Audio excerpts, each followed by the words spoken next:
സുവിശേഷത്തിൻ ദീപതെളിച്ചം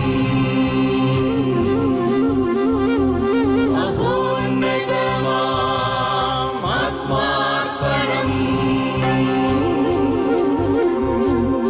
വചനം സത്യം ജീവദായകം. വചനം സത്യം ജീവദായകം. വചനം സത്യം ജീവദായകം.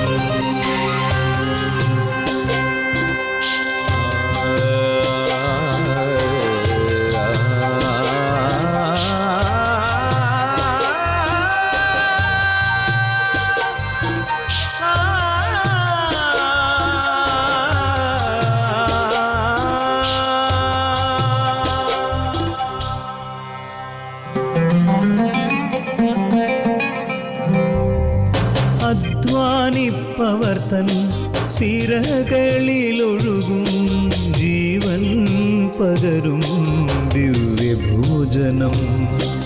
അധ്വാനിപ്പവർ തൻ സിരകളിലൊഴുകും ജീവൻ പകരും ദിവ്യഭോജനം.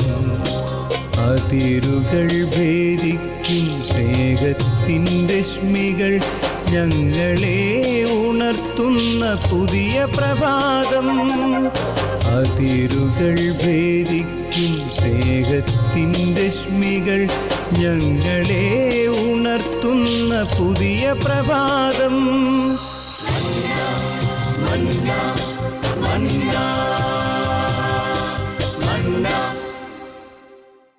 ഈശോ മിശിഹായ്ക്ക് സ്തുതിയായിരിക്കട്ടെ. നമുക്ക് പ്രാർത്ഥിക്കാം. പരിശുദ്ധാത്മാവേ, എഴുന്നള്ളി വരണമേ. അങ്ങയുടെ ഇഷ്ടദാസിയായ പരിശുദ്ധ മറിയത്തിൻ്റെ വിമല ഹൃദയത്തിൻ്റെ ശക്തമായ മധ്യസ്ഥതയാൽ ഞങ്ങളിലേക്കും ശുശ്രൂഷ നയിക്കുന്നവരിലേക്കും ഇതിൻ്റെ പിന്നിൽ പ്രവർത്തിക്കുന്ന ഓരോ മക്കളിലേക്കും ഇത് ശ്രവിച്ചുകൊണ്ടിരിക്കുന്ന എല്ലാവരിലേക്കും പരിശുദ്ധാത്മാവെ അഭിഷേകമായി കടന്നു വരണമേ. ഇന്നത്തെ ശുശ്രൂഷയിലൂടെ പ്രാർത്ഥനയുടെ ആഴമായ ബോധ്യങ്ങൾ ഞങ്ങൾക്ക് മനസ്സിലാക്കുവാനും അത് ജീവിതത്തിൽ പ്രാവർത്തികമാക്കുവാനുള്ള വലിയ കൃപ ഞങ്ങൾക്ക് തരണമേ. അമ്മ മാതാവേ, അമ്മയുടെ വിമല ഹൃദയത്തിലേക്ക് ഇന്നത്തെ എല്ലാ ശുശ്രൂഷകളെ സമർപ്പിച്ചുകൊണ്ട് ഇത് ശ്രവിച്ചുകൊണ്ടിരിക്കുന്ന ഓരോ വ്യക്തികളെയും സമർപ്പിച്ചുകൊണ്ട് ഞങ്ങൾ പ്രാർത്ഥിക്കുന്നു. നന്മ നിറഞ്ഞ മറിയമേ സ്വസ്തി, കർത്താവ് അങ്ങയുടെ കൂടെ സ്ത്രീകളിൽ അങ്ങ് അനുഗ്രഹിക്കപ്പെട്ടതാകുന്നു. അങ്ങയുടെ ഉദരത്തിൻ ഫലമായി ഈശോ അനുഗ്രഹിക്കപ്പെടുന്നതാകുന്നു. പരിശുദ്ധ മറിയമേ, തമ്പുരാന്റെ അമ്മേ, പാപികളായ ഞങ്ങൾക്ക് വേണ്ടി ഇപ്പോഴും ഞങ്ങളുടെ മനസ്സമയത്തും തമ്പുരാനോട് അപേക്ഷിക്കണമേ. ആമേൻ. പിതാവിനും പുത്രനും പരിശുദ്ധാത്മാവിനും സ്തുതി. ഈ എപ്പിസോഡിൽ നമ്മൾ വ്യക്തിപരമായ പ്രാർത്ഥനയെക്കുറിച്ച് നമുക്ക് പങ്കുവയ്ക്കാം. Praise the Lord. ലൂക്കാ സുവിശേഷനിൽ 22-ാം അധ്യായത്തിൽ 30-ാം വാക്യം മുതൽ ഈശോ ഗസ്തമേനിൽ പ്രാർത്ഥിക്കുന്നതായിട്ട് നമുക്ക് കാണിച്ചിരുന്നുണ്ട്.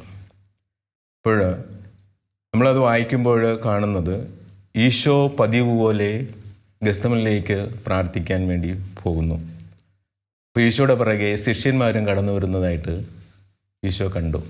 അപ്പോൾ ഈശോ അവരോട് പറഞ്ഞു, പരീക്ഷയിൽ അകപ്പെടാതിരിക്കുവാൻ നിങ്ങൾ നിരന്തരം പ്രാർത്ഥിക്കുവിനെന്ന്. എന്നിട്ട് ഒരു കല്ലേറ് ദൂരെ ഈശോ മുട്ടുകുത്തി പ്രാർത്ഥിക്കുന്നതായിട്ട് കാണുന്നുണ്ട്.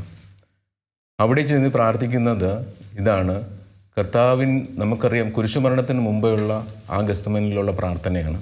അപ്പോൾ ഈശോ അവിടെ മുട്ടുകുത്തി പ്രാർത്ഥിക്കുന്നത് ഈ പീഡാസഹനം ആ കർത്താവ് പിതാവായ ദൈവം യേശുവിനെ ഏൽപ്പിക്കുമ്പോൾ അത് കർത്താവിൻ്റെ കരങ്ങളിലേക്ക് കൊടുത്തുകൊണ്ട് പറയുകയാണ്, പിതാവേ, അങ്ങേക്കിഷ്ടമെങ്കിൽ ഈ പാനപാത്രം എന്നിൽ നിന്ന് അകറ്റണമെന്ന്, എങ്കിലും എൻ്റെ ഹിതമല്ല അങ്ങയുടെ ഹിതം നിറവേറട്ടെ എന്ന് പറഞ്ഞു പ്രാർത്ഥിക്കുകയാണ്. ഇത് പ്രാർത്ഥിച്ചു കഴിയുമ്പോൾ സ്വർഗത്തിൽ നിന്നൊരു ദൈവദൂതൻ വന്ന് ഈശോയ്ക്ക് ശക്തി പകരുന്നതായിട്ട് അവിടെ കാണുന്നുണ്ട്. അപ്പോൾ ഈശോ അതിതീവ്രമായി വീണ്ടും പ്രാർത്ഥിച്ചുകൊണ്ട് അവിടെ വിയർത്ത് രക്തത്തുള്ളി പോലെ വിയർത്ത് ഈശോ പ്രാർത്ഥിക്കുന്നതായിട്ട് നമുക്കവിടെ കാണാൻ കഴിയുന്നുണ്ട്. പ്രാർത്ഥന കഴിഞ്ഞ് കുറച്ചുകൂടി പ്രാർത്ഥിച്ചിട്ട് കർത്താവ് തിരിച്ചു വരുന്ന നോക്കുമ്പോൾ തൻ്റെ ശിഷ്യന്മാർ വീണ്ടും ഉറങ്ങുന്നതായിട്ട് കാണുന്നുണ്ട്. അപ്പോൾ വീണ്ടും യേശു ചോദിക്കുകയാണ്, നിങ്ങൾ വീണ്ടും ഉറങ്ങുകയാണോ? പരീക്ഷയിൽ അകപ്പെടാതിരിക്കാൻ ഉണർന്നിരുന്ന് പ്രാർത്ഥിക്കുകയെന്ന് നമുക്ക് ലൂക്കാ സുവിശേഷകൻ 22-ാം അധ്യായത്തിൽ 39 വാക്യങ്ങൾ കാണിച്ചു തരുന്നുണ്ട്. Praise the Lord. ഗെത്സമൻ തോട്ടത്തിലെ പ്രാർത്ഥന എന്ന് പറഞ്ഞാൽ നമുക്ക് അതിൻ്റെ ആഴങ്ങളിലേക്ക് ചിന്തിക്കുമ്പോൾ ഒരു കാര്യം മനസ്സിലാക്കാൻ പറ്റും. ഗെത്സമൻ തോട്ടത്തിലെ പ്രാർത്ഥന എന്ന് പറഞ്ഞാൽ പ്രാർത്ഥനയുടെ ആ പാഠശാലയാണ് ശരിക്കും. ഒരു വ്യക്തി എങ്ങനെ പ്രാർത്ഥിക്കണമെന്ന് യേശു നമുക്ക് കാണിച്ചു തരണം. തീർച്ചയായും ഞാൻ പലപ്പോഴും ചിന്തിച്ചിട്ടുണ്ട്. നമുക്ക് അറിയാവുന്ന തന്നെ യേശു ദൈവപുത്രനായിരുന്നു, മനുഷ്യനെ പോലെ ജീവിച്ചു. അപ്പോൾ ഒരു കാര്യം അതിനകത്ത് വ്യക്തമാക്കി തരാം. യേശുവിലുള്ള 2 വ്യക്തിത്വങ്ങൾ, 2 സ്വഭാവങ്ങൾ നമുക്ക് കാണിച്ചു തരണത്. യേശുവിലുള്ള മാനുഷികതയും യേശുവിലുള്ള ദൈവികതയും അവിടെ വെളിപ്പെടുത്താണ്. അല്ല, നമുക്ക് ചിന്തിക്കുമ്പോൾ മനസ്സിലാകും, പിന്നെ എന്തിനാ യേശു പിതാവിനോട് പ്രാർത്ഥിക്കണേ, ദൈവമേ അങ്ങേക്ക് ഇഷ്ടമുണ്ടെങ്കിൽ ഈ പാനപാത്രം മാറ്റി തരണമേ. ഇത് ഞാനും നിങ്ങളൊക്കെ ഈ ലോകത്ത് ആയിരിക്കുമ്പോൾ എങ്ങനെ പ്രാർത്ഥിക്കണമെന്ന് ഈശോ നമുക്ക് പഠിപ്പിച്ചു തരാം. തീർച്ചയായിട്ടും അതാണ് പ്രാർത്ഥനയുടെ പാഠശാല എന്ന് പറയാൻ കാരണം. ഒരു വ്യക്തി ഈ ലോകത്ത് എങ്ങനെ പ്രാർത്ഥിപ്പിക്കണമെന്ന് ഈശോ ഗെത്സമൻ തോട്ടത്തിലെ പ്രാർത്ഥനയിലൂടെ നമുക്ക് കാണിച്ചു തരാം. എല്ലാം പിതാവിൻ്റെ ഇഷ്ടത്തിന് സമർപ്പിക്കുന്നൊരു പ്രാർത്ഥനാ രീതി. അതാണ് പേഴ്സണൽ പ്രയറിലൂടെ. അതിന് യേശു ഒറ്റയ്ക്ക് മാറിയിരുന്നു, അത് ഒറ്റയ്ക്ക് പ്രാർത്ഥിക്കും പിതാവായിട്ട് ദൈവം. യേശുവിൻ്റെ എല്ലാ പ്രവർത്തനങ്ങളും എടുത്തു നോക്കുമ്പോൾ നമുക്കറിയാം, ഒറ്റയ്ക്ക് മലമുകളിൽ പോയിരുന്ന് ഏകാന്തതയിൽ പ്രാർത്ഥിച്ചു. ഒരു പേഴ്സണൽ പ്രയർ, അത് ഒരു വ്യക്തിപരമായ പ്രാർത്ഥനയാണ്. അത് പിതാവായ ദൈവവുമായിട്ട് നിരന്തരം ഒരു വ്യക്തിബന്ധത്തിലായിരിക്കുന്ന ഒരു പ്രാർത്ഥനാ രീതി. അത് യേശുവിൻ്റെ ഒരു വ്യക്തിത്വത്തിൻ്റെ ഒരു സ്വഭാവമായിരുന്നത്. അപ്പം ഞാനും നിങ്ങളൊക്കെ, നമ്മളെല്ലാവരും ഈ ലോകത്ത് ജീവിക്കണമെങ്കിൽ ദൈവവുമായിട്ട് നിരന്തരമായൊരു ബന്ധം വേണമെന്ന് ഈ പ്രാർത്ഥനാ രീതിയിലൂടെ യേശു നമുക്ക് വെളിപ്പെടുത്തി തരാം. ആ ബന്ധം വ്യക്തിപരമായിരിക്കണം. കൂട്ടായ്മ പ്രാർത്ഥനയ്ക്ക് നല്ലത് തന്നെ, എല്ലാം നല്ലത്. അതോടൊപ്പം തന്നെ എനിക്കെൻ്റെ ദൈവവുമായിട്ടുള്ളൊരു വ്യക്തിബന്ധമാണ് ഈ വ്യക്തിപരമായ പ്രാർത്ഥനയിലൂടെ ഈശോ നമ്മളെ പഠിപ്പിക്കുന്നത്. തീർച്ചയായിട്ടും ലൂക്കാസ് വിശേഷങ്ങളിലൂടെ 22-ാം അധ്യായം 39-ാം വാക്യത്തിൽ നമ്മൾ വായിക്കുമ്പോൾ തന്നെ തുടക്കത്തിൽ തന്നെ പറയുന്നു, ഈശോ പതിവ് പോലെ ഗെത്സമൻ തോട്ടത്തിൽ പ്രാർത്ഥിക്കാൻ പോയെന്ന്. ഇവ പതിവ് പോലെ എന്ന് പറഞ്ഞാൽ ഈശോ എല്ലാ ദിവസവും പേഴ്സണൽ പ്രെയർ, അതായത് ഈ ദൈവവുമായിട്ടുള്ള ആ ബന്ധം അവർ രണ്ടുപേരും പങ്കുവയ്ക്കുന്നതായിട്ട് കാണുന്നുണ്ട്. ഇത് നമ്മുടെ ജീവിതത്തിലും നമുക്ക് പങ്കുവയ്ക്കാൻ കഴിയുന്നതാണ്. അപ്പോൾ നമ്മൾ ഈശോയോട് വ്യക്തിപരമായിട്ട് നമ്മൾ പ്രാർത്ഥിക്കുമ്പോൾ തീർച്ചയായിട്ടും ഒരു അപ്പനും മകനും ഉള്ള ഒരു ബന്ധം അവിടെ തീർച്ചയായിട്ടും കടന്നു വരികയാണ്. ഈശോ അതാണ് പറഞ്ഞിരിക്കുന്നത്, ഗെത്സമനിൽ പതിവ് പോലെ അവിടെ എപ്പോഴും ആ പിതാവുമായിട്ടുള്ള ബന്ധം അവിടെ കാണിച്ചു തരുന്നതാണ് നമുക്ക് ഓരോരുത്തർക്കും. കാര്യം നമ്മൾ എപ്പോഴും നമ്മുടെ ജീവിതത്തിലെ വ്യഗ്രതകൾ, വേദനകൾ, പ്രയാസങ്ങൾ എല്ലാം എപ്പോഴും ഏത് പ്രാർത്ഥനയിൽ പോലും നമ്മൾ അതാണ് പറയാറുള്ളത്. പക്ഷേ വ്യക്തിപരമായിട്ട് നമ്മൾ പ്രാർത്ഥിക്കുമ്പോൾ ആ ദൈവവുമായിട്ട് സംസാരിക്കുക, ആ ദൈവം, ആ യേശു എന്താണ് പറയുന്നതെന്നുള്ളത് കേൾക്കുക, ദൈവത്തെ ശ്രവിക്കുക. ഇതാണ് വ്യക്തിപരമായിട്ട്. നമുക്ക് അവിടെ പോയിരുന്ന് വാചാലമായിട്ട് പ്രാർത്ഥിക്കേണ്ട ഏതൊരു കാര്യവും അവിടെ ഇല്ല. യേശുവിൻ്റെ സന്നിധിയിൽ ഞാൻ ഒരു സമയം നിശ്ചയിച്ചിട്ടുണ്ട്. ആ സമയത്ത് പോയി ഞാൻ ആ ദൈവത്തിൻ്റെ സന്നിധിയിൽ ഒന്ന് ഇരുന്ന് കൊടുത്താൽ മതി. 1 സാമുവേൽ 1-ാം അധ്യായം 12-ാം വാക്യത്തിൽ നമ്മൾ ഹന്ന എന്ന് പറഞ്ഞ ഒരു സ്ത്രീയെ അവിടെ പരിചയപ്പെടുന്നുണ്ട്. ഹന്നയുടെ പേഴ്സണൽ പ്രെയർ, അവൾ ഒത്തിരി വേദന അനുഭവിക്കുന്ന ഒരു സ്ത്രീയാണ്, മക്കളില്ലാത്ത ഒരു സ്ത്രീയാണ്. അപ്പോൾ അവൾ നേരെ ദേവാലയത്തിലേക്ക് ഓടുക. ദേവാലയത്തിൽ ഓടി അവൾ ദൈവവുമായിട്ട് സംസാരിച്ചുകൊണ്ടിരിക്കുന്നു. അപ്പോൾ ഇവൾ സംസാരിച്ചുകൊണ്ടിരിക്കുമ്പോഴത്തേക്ക് സൗണ്ടൊന്നും ഉണ്ടാക്കുന്നില്ല, ഒന്നും ചെയ്യുന്നില്ല, ചുണ്ട് മാത്രം അനങ്ങിക്കൊണ്ടിരിക്കുന്നു. അപ്പോൾ അവിടുത്തെ ഒരു പുരോഹിതൻ, ഏലി എന്ന് പറഞ്ഞ പുരോഹിതൻ ശ്രദ്ധിച്ചുകൊണ്ടിരുന്നു. അപ്പോൾ ഇങ്ങനെ ഇത് ദൈവത്തോട് ഇങ്ങനെ പ്രാർത്ഥിച്ചുകൊണ്ടിരിക്കുമ്പോഴത്തേക്ക് ഈ പുരോഹിതൻ, ഏലി പുരോഹിതൻ എന്ത് കരുതി, ഇവൾ മദ്യപിച്ചുകൊണ്ടിരുന്ന് ഇവൾ അവിടെ ഇരിക്കുകയാണ്, എന്തോ പറഞ്ഞുകൊണ്ടിരിക്കുകയാണ്. അപ്പോൾ ആ എലി പുരോഹിതൻ വന്ന് ചോദിക്കുകയാണ്, നീ മദ്യപിച്ച് ഇപ്പോഴും ഉന്മത്തയായിട്ടിരിക്കുകയാണോ? അപ്പോൾ അവൾ ഇങ്ങനെയാണ് പറയുന്നത്, ഇല്ല, ഞാൻ എൻ്റെ കർത്താവുമായിട്ട് സംസാരിച്ചുകൊണ്ടിരിക്കുകയാണെന്ന്. അപ്പോൾ കർത്താവുമായിട്ട് സംസാരിച്ചുകൊണ്ടിരിക്കുമ്പോൾ അവളുടെ ജീവിതത്തിൽ ഒത്തിരി പ്രയാസങ്ങളുണ്ട്. ഒരു മക്കളില്ലാത്ത ഒരു സ്ത്രീയാണ്. അപ്പോൾ അവളുടെ പ്രയാസങ്ങൾ ഇഷ്ടം പോലെയുണ്ട്. അതെല്ലാം വന്ന് ഇവിടെ വന്ന് ദേവാലയത്തിൽ വന്ന് പ്രാർത്ഥിച്ചുകൊണ്ടിരിക്കുമ്പോൾ ആ എലി പുരോഹിതൻ കണ്ടുകൊണ്ട് ചോദിച്ചതാണ്. അപ്പോഴവൾ പറയുകയാണ്, എൻ്റെ ഹൃദയം അതിവേദനയാൽ നിറഞ്ഞിരിക്കുന്നു, എൻ്റെ വേദനകളെല്ലാം ഞാൻ ദൈവസന്നിധിയിൽ പറയുകയാണ്, ഞാൻ ദൈവവുമായിട്ട് സംസാരിച്ചുകൊണ്ടിരിക്കുകയാണ് എന്ന് പറയുന്നു. എന്നിട്ട് അവൾ തിരിച്ചു പോകുന്നതിന് മുമ്പായിട്ട് ആ പുരോഹിതനോട് പറയുകയാണ്, നീ എനിക്ക് വേണ്ടി പ്രാർത്ഥിക്കണമെന്ന്. അപ്പോൾ ആ പുരോഹിതൻ പറയുകയാണ്, നീ സമാധാനമായിട്ട് പോ, ദൈവം നിൻ്റെ ജീവിതത്തിൽ ഇടപെടുമെന്ന് ആ 1 സാമുവേലിൽ കൂടെ പറയുകയാണ്. Price the Lord. Price the Lord. നമുക്കറിയാം, പ്രാർത്ഥന എന്ന് പറഞ്ഞാൽ നമ്മുടെ കാറ്റഗിസി ക്ലാസ്സിലൊക്കെ പഠിച്ചിട്ടുണ്ട് ചെറുപ്പത്തിൽ. പ്രാർത്ഥന എന്ന് പറഞ്ഞാൽ ദൈവവുമായിട്ടുള്ള സ്നേഹ സംഭാഷണമാണ്. അപ്പോൾ ശരിക്കും നമുക്ക് പ്രാർത്ഥിക്കണമെങ്കിൽ ഹൃദയത്തിൽ സ്നേഹം വേണം. തീർച്ചയായിട്ടും. അല്ലാത്ത പ്രാർത്ഥനയൊക്കെ ഞാൻ പറയുമ്പോൾ കാര്യം നേടാൻ വേണ്ടിയുള്ള പ്രാർത്ഥനയാണ്. കർത്താവിന് ഇന്ന് പലരും ഒരു ഉപകരണമാക്കി വെച്ചിരിക്കുക. എൻ്റെ കാര്യം നേടണം, ജോലിക്ക് പ്രൊമോഷൻ വേണം, മക്കളുടെ അസുഖം മാറണം, എല്ലാ കാര്യങ്ങളും നീട്ടിപ്പിടിച്ചുകൊണ്ട് കാര്യം നേടാൻ വേണ്ടി ദൈവത്തിന് ഉപകരണമാക്കുന്ന പലരും നമുക്ക് കാണാൻ സാധിക്കും. പക്ഷേ യഥാർത്ഥമായ പ്രാർത്ഥന എന്ന് പറഞ്ഞാൽ ഹൃദയത്തിൽ ദൈവത്തെ സ്നേഹിച്ചുകൊണ്ട് പ്രാർത്ഥിക്കുക. അപ്പോൾ ഹൃദയത്തിൽ സ്നേഹിക്കുമ്പോൾ ഏറ്റവും വലിയ പ്രത്യേകത ആ ദൈവത്തെ നമുക്ക് കണ്ടുകൊണ്ട് പ്രാർത്ഥിക്കാൻ പറ്റും. ഈശോയുടെ പ്രാർത്ഥന അങ്ങനെ തന്നെയായിരുന്നു. പിതാവായ ദൈവത്തെ ഈശോ കണ്ടുകൊണ്ട് പ്രാർത്ഥിക്കായിരുന്നു. ഞാൻ സാധാരണ പ്രാർത്ഥനയെ കുറിച്ച് പറയുമ്പോൾ ഫോൺ വിളിക്കുന്നതിടെ താരതമ്യപ്പെടുത്തി പറയാറ്. എല്ലാ ദിവസവും എൻ്റെ വൈഫിൻ്റെ മക്കളൊക്കെ നാട്ടിലേക്ക് വിളിക്കും. എൻ്റെ അബിയമോളെ ബിബിയമോളെ എല്ലാ ദിവസവും വിളിക്കും. ഹലോ അബിയമോളെ അല്ലെങ്കിൽ ഹലോ ബിബിയമോളെ എന്ന് ഞാൻ ഫോണിൽ വിളിക്കുമ്പോൾ എൻ്റെ ചിന്തയിലേക്കും ഭാവനയിലേക്കും എൻ്റെ മക്കൾ കടന്നു വരും. എക്സാമ്പിൾ, എൻ്റെ ബിബിയമോളെ എന്ന് വിളിക്കുമ്പോൾ എൻ്റെ ബിബിയമോളെ എൻ്റെ ഭാവനയിലേക്ക് കടന്നു വന്നു. പിന്നെ എൻ്റെ ഹൃദയത്തിൽ ഞാൻ എൻ്റെ മക്കളെ സ്നേഹിച്ചുകൊണ്ട് സംസാരിക്കുക. എന്തൊക്കെയുണ്ട് വിശേഷങ്ങൾ, സുഖം തന്നെയാണോ, സ്കൂളിൽ പോയി എപ്പോഴോ വന്ന്. അപ്പോൾ ഹൃദയത്തിൽ അവരെ സ്നേഹിച്ചുകൊണ്ട് ഞാൻ അവരെ ചിന്തയിൽ ഭാവനയിൽ കണ്ടുകൊണ്ട് സംസാരിക്കുമ്പോൾ ആ ഫോൺ വിളി കഴിയുമ്പോൾ ഞാൻ പറയുമോ, മനസ്സിനെന്തൊരു ആശ്വാസമായ, മനസ്സിനെന്തൊരു സന്തോഷമായ. അവരെ കണ്ടുകൊണ്ട് അവരെ സ്നേഹിച്ചുകൊണ്ട് ഞാൻ സംസാരിച്ച് കഴിയുമ്പോൾ മനസ്സിനകത്തേക്ക് സന്തോഷം, ആനന്ദം, സമാധാനം കടന്നു വരുന്നു. ഇത് തന്നെ പ്രാർത്ഥന. വിശുദ്ധ ജോൺ വിയാനി പറയുന്നത്, പ്രാർത്ഥനയെന്ന് പറയുന്നത് സ്നേഹമാണ്, ദൈവവുമായിട്ടുള്ള സ്നേഹബന്ധം എന്നാണ് പറയുന്നത്. അപ്പോൾ ഈശോ തന്നെ പറയുന്നത്, നിങ്ങൾ പരസ്പരം സ്നേഹിക്കുവിൻ, നിൻ്റെ അയൽക്കാരനെ നിന്നെപ്പോലെ സ്നേഹിക്കുവിൻ. അപ്പോൾ തീർച്ചയായിട്ടും ആ ഒരു സ്നേഹബന്ധം എന്ന് പറയുന്നത് തീർച്ചയായിട്ടും അതിനോട് പ്രാർത്ഥനയാണ്.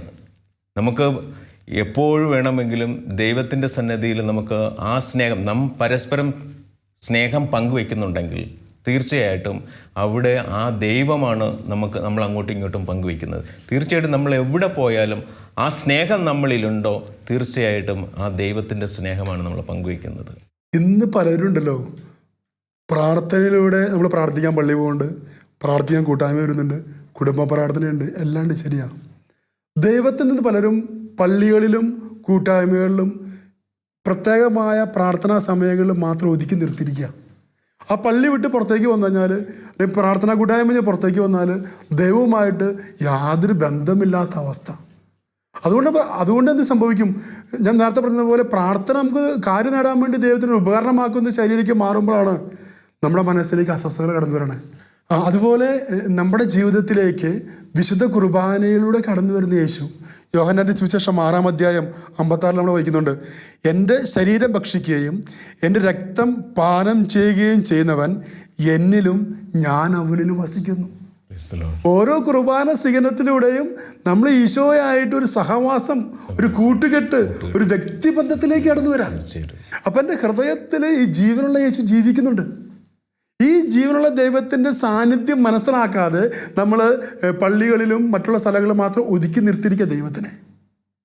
പള്ളിയിൽ പോയി പ്രാർത്ഥിച്ചു കിട്ടുന്ന ദൈവിക സ്നേഹത്തിൻ്റെ ആ ശക്തി നിരന്തരം നമ്മുടെ ജീവിതത്തിൽ, സംസാരത്തിൽ, പ്രവൃത്തിയിൽ എപ്പോഴും ഉണ്ടായിരിക്കേണ്ട ഒരു അവസ്ഥ നമുക്ക് അത്യാവശ്യ ഘടകമായിരിക്കുക. എന്നവർക്ക് ഒരു ധ്യാനഗുരു പറഞ്ഞത് ഓർക്കാണ് ഈ ദൈവസ്നേഹത്തിൻ്റെ ബന്ധത്തെക്കുറിച്ച്. അച്ഛൻ ഇങ്ങനെയാണ് പറഞ്ഞത്, ഒരു സ്ത്രീ ഗർഭസ്ഥ ശിശു ഉദരത്തിലുണ്ടായിരിക്കുമ്പോൾ, ആ സ്ത്രീ ഇരിക്കുമ്പോഴും നടക്കുമ്പോഴും യാത്ര ചെയ്യുമ്പോഴെല്ലാം ആ സ്ത്രീക്ക് ഹൃദയത്തിലും മനസ്സിലും കരുതലുണ്ട് ഉദരത്തിലുള്ള ശിശുവിനെ കുറിച്ച്. എൻ്റെ ഉദരത്തിൽ ശിശുവുണ്ട്, അപ്പോൾ യാത്ര ചെയ്യുമ്പോഴൊക്കെ ആ ശിശു കരുതൽ മനസ്സിലുണ്ട്. ഇതുപോലെ ആയിരിക്കണം ജീവനുള്ള യേശുക്രിസ്തു എൻ്റെ ഹൃദയത്തിൽ, എൻ്റെ ശരീരത്തിൻ്റെ ഓരോ കോശങ്ങളിലും ജീവനുള്ള ദൈവമായിട്ട് ജീവിക്കുന്നുണ്ട്. ഈ ദൈവത്തിൻ്റെ സാന്നിധ്യം മനസ്സിലാക്കിക്കൊണ്ട് ഇരിക്കുമ്പോഴും നടക്കുമ്പോഴും യാത്ര ചെയ്യുമ്പോഴും എല്ലാം ഈ ദൈവത്തോട് കൂടെ ആയിരിക്കാൻ സാധിച്ചാൽ സങ്കീർത്തനം പറയുന്ന പോലെ കർത്താവാണ് എൻ്റെ ഇടയൻ, എനിക്കൊന്നിനും കുറവുണ്ടാവുകയില്ല. തീർച്ചയായിട്ടും നമ്മൾ വ്യക്തിപരമായിട്ട് നമ്മൾ പ്രാർത്ഥിക്കുമ്പോൾ തീർച്ചയായിട്ടും നമ്മൾ ആ ദൈവത്തോടു കൂടി ചേർന്നിരിക്കുന്ന നിമിഷങ്ങളാണ്. ആ ദൈവത്തിൻ്റെ സ്നേഹം നമ്മളിലേക്ക് ഇറങ്ങി വരുന്നത്. കാര്യം നമ്മൾ വേറെ ലോകത്തിലുള്ള ഒരു ചിന്തയിലും നമ്മൾ അവിടെ ഇരിക്കുന്നില്ല. നമ്മൾ ഒറ്റയ്ക്ക് ഇരിക്കുമ്പോൾ തീർച്ചയായിട്ടും ഈ സമയത്ത് ഞാൻ എൻ്റെ ദൈവത്തിൻ്റെ സന്നിധിയിലായിരിക്കുന്നത് എൻ്റെ ദൈവവുമായിട്ട് സംസാരിക്കാനാണ്.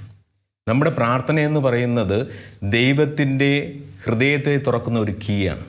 ഫാദർ പിയോ പറയുന്നത് നമ്മുടെ പ്രാർത്ഥന ദൈവത്തിൻ്റെ ഹൃദയത്തെ തുറക്കുന്ന ഒരു താക്കോലെന്നാണ്. നമ്മൾ ഒറ്റയ്ക്ക് ഇരുന്നു കൊണ്ട് ആ ദൈവത്തിൻ്റെ അടുത്ത് സംസാരിക്കുമ്പോൾ തീർച്ചയായിട്ടും ആ ദൈവത്തിൻ്റെ ഹൃദയം തുറക്കും. ഒരു സംഭവം ഞാൻ പറയാം, സംഭവമല്ല, ഞാൻ കേട്ട ഒരു കാര്യം. ഒരു സഹോദരൻ, ഇവിടെ ദുബൈയിലുള്ളതാണ്, ഒരു സഹോദരൻ അതിരാവിലെ എണീച്ചിരുന്നു കൊണ്ട് പ്രാർത്ഥിക്കാൻ വേണ്ടി ഇരിക്കും. സഹോദരൻ ഉറങ്ങിപ്പോവും. പിറ്റെന്നും അതുപോലെ കണ്ടിന്യൂ മാസങ്ങളായി, വർഷമായി എല്ലാ ദിവസവും എണീച്ചിരിക്കും. ദൈവത്തോടുകൂടി പ്രാർത്ഥിക്കാൻ വേണ്ടിയിട്ട് എണീച്ചിരിക്കും. കൂടെ താമസിക്കുന്നവർ ചോദിക്കും, ഇവന് വേറെ ജോലിയില്ലയോ, ഇവ എന്തിനാ ഈ കൊച്ചു വെളുപ്പാങ്കാലത്ത് എണീച്ചിരിക്കുന്നു, ഇവന് കിടന്ന് ഉറങ്ങിക്കൂടെ എന്ന് ചോദിക്കും. ആ സഹോദരൻ അതൊന്നും കൂട്ടാക്കിയില്ല. വർഷങ്ങൾ കഴിഞ്ഞപ്പോൾ ദൈവം ആ മകനുമായിട്ട് സംസാരിക്കാൻ തുടങ്ങി. നമ്മുടെ വ്യക്തിപരമായ പ്രാർത്ഥനയിൽ ഇപ്പോഴും നമ്മൾ എണീച്ചിരിക്കുമ്പോൾ അപ്പോൾ തന്നെ ദൈവം നമ്മുടെ അടുത്ത് വരണമെന്നില്ല. ദൈവവുമായിട്ട് നമ്മൾ ഒരു സമയം ഒരുക്കി വെച്ചുകൊണ്ട് ആ സമയത്ത് നമ്മൾ എണീച്ചിരുന്നു കൊണ്ട് ആ ദൈവത്തിന് വേണ്ടി കാത്തിരിക്കുമ്പോൾ തീർച്ചയായിട്ടും ആ ദൈവം അവിടെ വരും. ദൈവം അവിടെ ഇറങ്ങി വരും. ഇതാണ് നമ്മുടെ ദൈവം. നമുക്കറിയാം, എത്ര തന്നെ നമ്മുടെ ജീവിതത്തിൽ പ്രയാസങ്ങൾ, വേദനകൾ ഉണ്ടെങ്കിലും ആ സമയത്തിന് ആ കർത്താവ് നമുക്ക് വില തരും. നമ്മൾ ആ എണീച്ചിരിക്കുന്ന നിമിഷത്തിൽ. ഇത് കേട്ടപ്പോൾ എൻ്റെ മനസ്സിൽ ഇങ്ങനെ കടന്നു വന്നു, എന്തുകൊണ്ട് എനിക്കും ഇതുപോലെ ദൈവത്തിൻ്റെ സന്നിധിയിൽ എണീച്ചിരുന്നുകൊണ്ട് പ്രാർത്ഥിച്ചൂടാ. ഞാനും ഒരു 3 മണി, രാവിലെ 3 മണിക്ക് ആ ഒരു പ്രാർത്ഥന സ്റ്റാർട്ട് ചെയ്ത് തുടങ്ങി. ഇങ്ങനെ അവർക്ക് ഇന്ന് വ്യക്തിപരമായ പ്രാർത്ഥന ഇല്ലാത്തവൻ്റെ വലിയൊരു കുറവ് നമുക്ക് കാണാൻ സാധിക്കുന്നുണ്ട്. തീർച്ചയായിട്ടും. ഞാനവർക്ക് ഒരു സുഹൃത്ത്, ഒരു ചെറുപ്പക്കാരൻ പയ്യൻ, അവന് കൂട്ടായ്മയിലും ഭയങ്കര ഭക്തി ബഹുമാനമാണ്. കുർബാനയ്ക്ക് പള്ളിയിൽ പോയി ഭയങ്കര ഭക്തി, ഭയങ്കര ബഹുമാനം. ഞാൻ ആ ചിന്തിച്ചിട്ട് ഇത്ര ഭയഭക്തി ബഹുമാനമുള്ള വളരെ ചുരുക്കം വരെ ഞാൻ കണ്ടിട്ടുള്ളൂ. ഈ മകന് ജോലി മാറ്റം കിട്ടി. കുറച്ച് അകലെ സ്ഥലത്തേക്ക് അവൻ ജോലി മാറിപ്പോയി. അവിടെ പള്ളിയിൽ പോകാനുള്ള സൗകര്യമില്ല, പ്രാർത്ഥനാ കൂട്ടായ്മയിൽ വരാനുള്ള സൗകര്യമില്ല. അവനാകെ വിഷമമായി ശരിക്കും പറഞ്ഞാൽ. അവനെ വിളിച്ചു, ബ്രദറെ എനിക്ക് ഇവിടെ പള്ളിയിൽ പോകാൻ പറ്റുന്നില്ല, ബ്രദറെ കൂട്ടായ്മ പോകാൻ പറ്റുന്നില്ല, എൻ്റെ മനസ്സാകെ അസ്വസ്ഥമായി ബ്രദറെ. ഞാൻ പറഞ്ഞു, നീ ഒറ്റയ്ക്കിരുന്ന് പ്രാർത്ഥിക്ക്. നീ പ്രാർത്ഥിക്കാറുണ്ടോ? ഇല്ല, ഞാൻ ഒറ്റയ്ക്കിരുന്ന് പ്രാർത്ഥിക്കാറൊന്നുമില്ല. ഞാൻ കൂട്ടായ്മയിലൊക്കെ വരുമ്പോൾ പ്രാർത്ഥിക്കും, പള്ളിയിൽ പോകുമ്പോൾ പ്രാർത്ഥിക്കും. ഏതാനും മാസം ഞാൻ വീണ്ടും എന്നെ വിളിച്ചു, ബ്രദറെ എനിക്ക് പള്ളിയിൽ പോകാനും പറ്റുന്നില്ല, പ്രാർത്ഥന കൂട്ടാനും പറ്റുന്നില്ല. ഞാൻ എൻ്റെ പഴയ പാപത്തിലേക്ക് തിരിച്ചുപോയി. എനിക്കെൻ്റെ പ്രാർത്ഥനയും വേണ്ട, പള്ളിയും വേണ്ട. അവനാകെ നിരാശയിൽ കൊണ്ടുപോയി. ഒരു കാര്യം എനിക്ക് മനസ്സിലാക്കാൻ പറ്റി, അവന് പള്ളിയിൽ പോകുമ്പോൾ അഭിഷേകമുണ്ട്, കൂട്ടായ്മ വരുമ്പോൾ അഭിഷേകമുണ്ട്, അല്ലാത്തപ്പോൾ അവന് ദൈവമായിട്ട് യാതൊരു ബന്ധമില്ല. ഞാൻ പറഞ്ഞു കൊടുത്തു, മോനെ നീ ഇന്നു മുതൽ ആരംഭിക്കണം വ്യക്തിപരമായ പ്രാർത്ഥന. അത് ജപമാലയിൽ കൂടെ ആയിക്കോട്ടെ, കർണഗ്രന്ഥ ചൊല്ലി വായിച്ചോട്ടെ, വചനം വായിച്ച് നീ ധ്യാനിക്ക്. വചനം വായിക്കുമ്പോൾ എന്താ സംഭവിക്കുന്നത്? ഓരോ ദിവസവും നമ്മൾ വചനം വായിക്കുമ്പോൾ ദൈവം എന്നോട് സംസാരിക്കുക വ്യക്തിപരമായിട്ട്. ഞാൻ ഒരു ദിവസം വചനം വായിക്കാതിരിക്കുമ്പോൾ ദൈവത്തിന് എന്നോട് സംസാരിക്കാനുള്ള അവസരം നാം നഷ്ടപ്പെടുത്തി കളയും. തീർച്ചയായിട്ടും. അപ്പോൾ ഞാൻ എല്ലാ ദിവസവും വചനം വായിച്ച് ധ്യാനിക്കാൻ ശ്രമിക്കുന്നൊരു വ്യക്തിയാണ്. പക്ഷെ അവിടെ നമുക്ക് കാണാൻ സാധിക്കുന്നൊരു പ്രത്യേകത, ആ വചനത്തിലൂടെ ദൈവം എന്നോട് വ്യക്തിപരമായി സംസാരിക്കുക. വചനം ഇരുതല വാളിനേക്കാൾ മൂർച്ചയുള്ളതാണ്. നമ്മുടെ പ്രശ്നങ്ങളിലേക്ക് ആ വാള് ആഴ്ന്നിറങ്ങിക്കൊണ്ട് അവിടെ സ്നേഹത്തിൻ്റെയും സ്വാതന്ത്ര്യത്തിൻ്റെയും സമാധാനത്തിൻ്റെയും അഭിഷേകം നമ്മൾ നിറയ്ക്കും. ഞാൻ ഓഫീസിൽ പോകുന്നതിന് മുമ്പേ രാവിലെ എണീക്കുക, എല്ലാം കുളിക്കുക, നനയ്ക്കെല്ലാം കഴിഞ്ഞതിന് ശേഷം ആ വോൾട്ടറിൻ്റെ സന്നിധിയിൽ പോയി നിന്നിട്ട് ഞാൻ ആദ്യം ഇവിടെ 5 മിനിറ്റാണ് ഉപയോഗിച്ചിരുന്നത്. പിന്നെ അത് 10 മിനിറ്റായി, പിന്നെ അത് 15 മിനിറ്റായി. ഇപ്പം എനിക്ക് അരമണിക്കൂർ പോലും എനിക്ക് തികയുന്നില്ല അവിടെ പ്രാർത്ഥിക്കാൻ. കാര്യം ദൈവസന്നിധിയിൽ നിൽക്കുമ്പോൾ എൻ്റെ ഒരു പ്രയാസമുള്ളത്, എനിക്ക് ജോലിക്ക് പോകണം, സമയമായി എന്നുള്ള ഒരു ഇതേ വരുന്നുള്ളൂ. പക്ഷേ ദൈവസന്നിധിയിൽ എനിക്ക് നിൽക്കുമ്പോഴത്തേക്ക് ഈ സമയം പോകുന്നതും അറിയുന്നില്ല. എനിക്ക് കൂടുതൽ ദൈവത്തോടുകൂടി പ്രാർത്ഥിക്കാൻ വേണ്ടിയിട്ട് ആ ഒരു തീഷ്ണത നമ്മുടെ ഹൃദയത്തിൽ ഇങ്ങനെ ജ്വലിച്ചുകൊണ്ടിരിക്കും. അപ്പോൾ ഞാൻ ഇറങ്ങിയാലും ഞാൻ എൻ്റെ വീട്ടിൽ നിന്ന് ഓഫീസിൽ പോകുന്ന ബസ്സിലാണ് പോകുന്നത്. എൻ്റെ വീട്ടിനടുത്ത് ബസ് വരും, എൻ്റെ ഓഫീസിൻ്റെ ഫ്രണ്ടിൽ ബസ് നിർത്തും. അപ്പോൾ ഞാൻ ഈ ബസ്സിൽ കയറിയ ഒരു കർണക്കൊന്ത, ഒരു ജപമാല ഇത് എത്തിക്കുന്ന സമയം കൊണ്ട് ഞാൻ അവിടെ ഓഫീസിലെത്തും. പ്രിയ സഹോദരങ്ങളെ, ഞാൻ ഈ പ്രാർത്ഥിക്കും, എനിക്ക് ഈ ലോകത്തോടുള്ള ഒരു ചിന്ത എന്നിൽ കടന്നു വരുന്നില്ല. ഈ പ്രാർത്ഥിച്ചുകൊണ്ട് ഞാൻ കടന്നു പോകുന്ന മേഖലകളെയും, ഞാൻ കടന്നു പോകുന്ന എൻ്റെ ഓഫീസിനെയും, എൻ്റെ ഭവനങ്ങളെയും, എൻ്റെ കൂട്ടായ്മയും മുഴുവനും സമർപ്പിച്ചുകൊണ്ട് എനിക്ക് ദൈവത്തോട് പ്രാർത്ഥിക്കാൻ വേണ്ടിയിട്ടുള്ള കൃപ ദൈവം തരും. ഇത് നമുക്ക് പേഴ്സണൽ പ്രെയറിൽ കൂടി മാത്രമേ സാധിക്കത്തുള്ളൂ. പേഴ്സണൽ പ്രയറിലൂടെ ലഭിക്കുന്ന മറ്റൊരു ഗിഫ്റ്റ് എന്ന് പറയുന്നത്, നമ്മൾ ദൈവവുമായിട്ടൊരു ആഴമായ ബന്ധത്തിലേക്ക് വരുമ്പോഴുണ്ടല്ലോ, നമ്മുടെ ആവശ്യങ്ങളെല്ലാം ദൈവത്തിൻ്റെ ആവശ്യമായി മാറും. തീർച്ചയായിട്ടും. അത് യേശു പഠിപ്പിച്ച ഗെത്സമനി തോട്ടത്തിലെ പ്രാർത്ഥന, പിതാവേ അങ്ങേക്ക് ഇഷ്ടമുണ്ടെങ്കിൽ ഈ പാനപാത്രം മാറ്റി തരണമേ. അത് വായിച്ചില്ലേ? അപ്പോൾ സ്വർഗത്തിന് ദൂതൻ ഇറങ്ങി വന്നു. നമ്മളൊക്കെ പ്രാർത്ഥിക്കുമ്പോണ്ടല്ലോ, ദൈവത്തിന്റെ ഇഷ്ടത്തിന് സമർപ്പിച്ച് പ്രാർത്ഥിക്കുമ്പോൾ നമ്മളെയും സാന്ത്വനപ്പെടുത്താൻ ദൂതൻ ഇറങ്ങി വരും. വിശുദ്ധ മർക്കോസിന്റെ സുവിശേഷത്തില് ആ കുഷ്ഠരോഗി പ്രാർത്ഥിച്ചില്ലേ, കർത്താവേ അങ്ങേക്ക് മനസ്സുണ്ടെങ്കിൽ എന്നെ ശുദ്ധനാക്കാൻ കഴിയും. ആ കുഷ്ഠരോഗി കുഷ്ഠം മാറാൻ വേണ്ടി പ്രാർത്ഥിച്ചില്ല. ഈശോയെ നിനക്ക് ഇഷ്ടമുണ്ടെങ്കിൽ മാത്രം, ഈശോ നിന്റെ ഇഷ്ടപ്രകാരം മാത്രം മതി എനിക്ക് സൗഖ്യം. വചനം പറയുന്നതെന്നറിയോ? അപ്പോൾ യേശു കരുണ തോന്നി കൈനീട്ടി അവനെ സ്പർശിച്ചുകൊണ്ട് പറഞ്ഞു, എനിക്ക് മനസ്സുണ്ട്, നിനക്ക് ശുദ്ധി വരട്ടെ. പ്രാർത്ഥനയിൽ ദൈവ മനസ്സും മനുഷ്യ മനസ്സും എന്ന് ഒന്നിക്കുന്നുവോ അവിടെ അത്ഭുതം നടക്കും. അപ്പോൾ വ്യക്തിപരമായി പ്രാർത്ഥിക്കുന്ന ഏതൊരു വ്യക്തിക്കും കിട്ടുന്ന ഏറ്റവും വലിയ അഭിഷേകം എന്ന് പറയുന്നത്, എൻ്റെ ഇഷ്ടങ്ങളെല്ലാം ദൈവത്തിൻ്റെ ഇഷ്ടത്തിന് സമർപ്പിക്കുന്ന ഒരു മനോഭാവം നമുക്ക് ലഭിക്കും.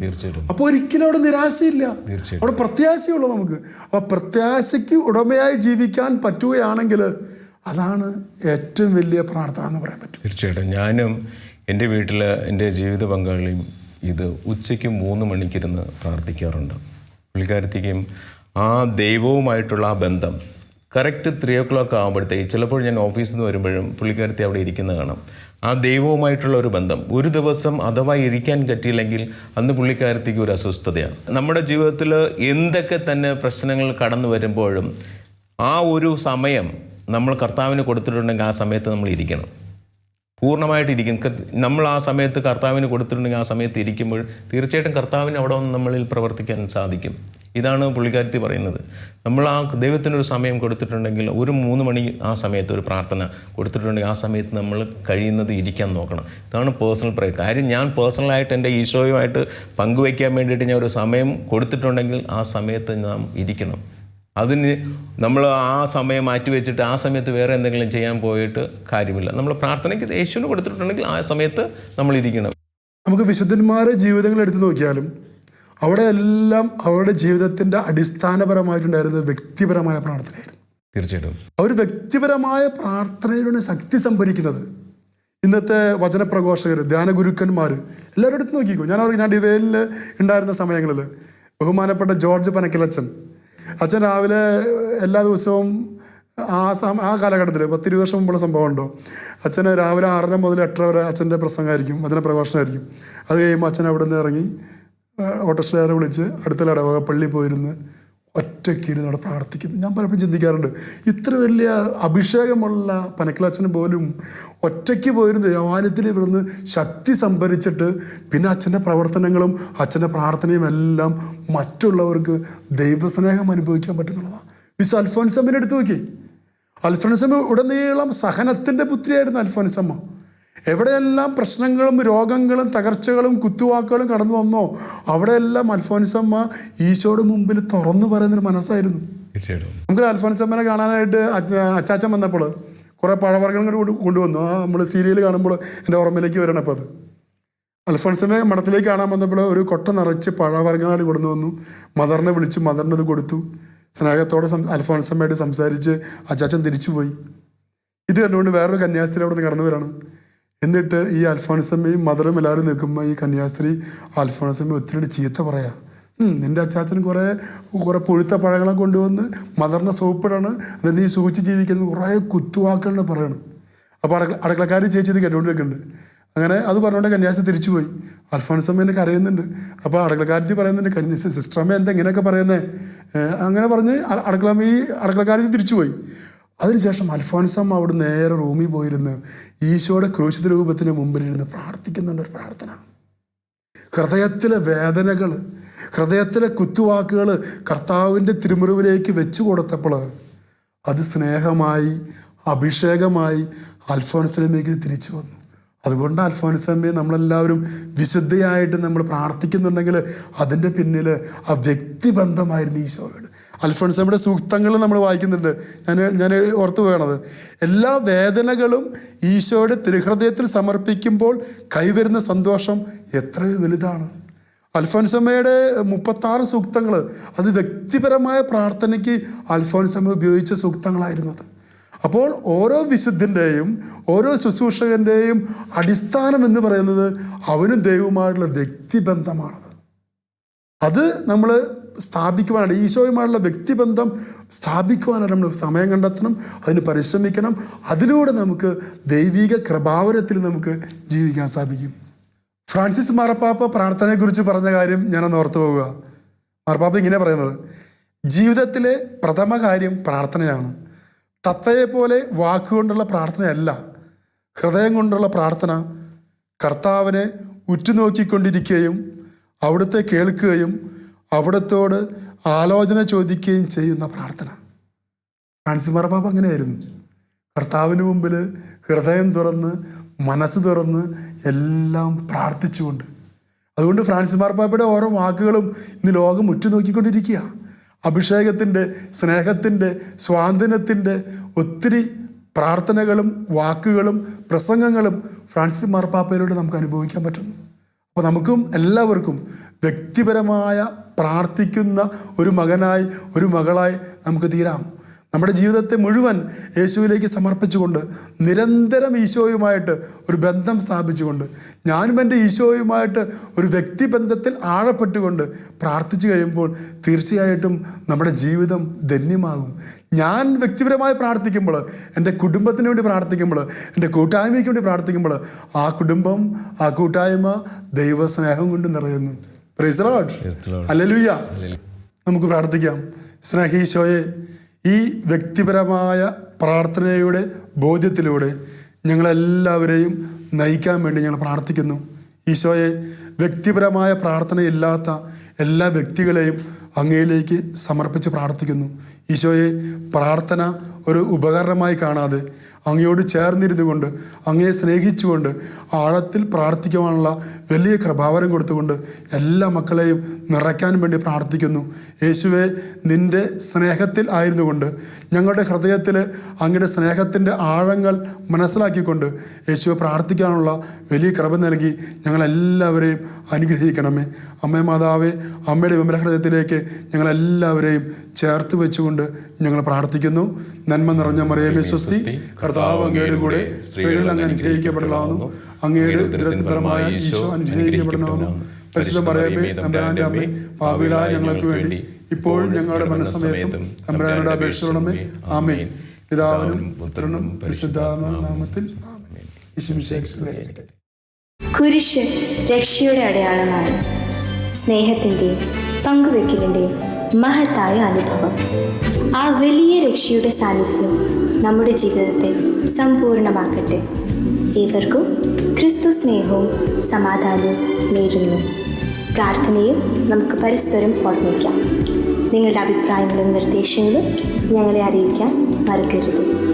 eldroyvision.uae@gmail.com. ഞങ്ങളെ ഉണർത്തുന്ന പുതിയ പ്രഭാതം, അതിരുകൾ ഭേദിക്കും സ്നേഹത്തിൻ്റെ രശ്മികൾ. ഞങ്ങളെ ഉണർത്തുന്ന പുതിയ പ്രഭാതം.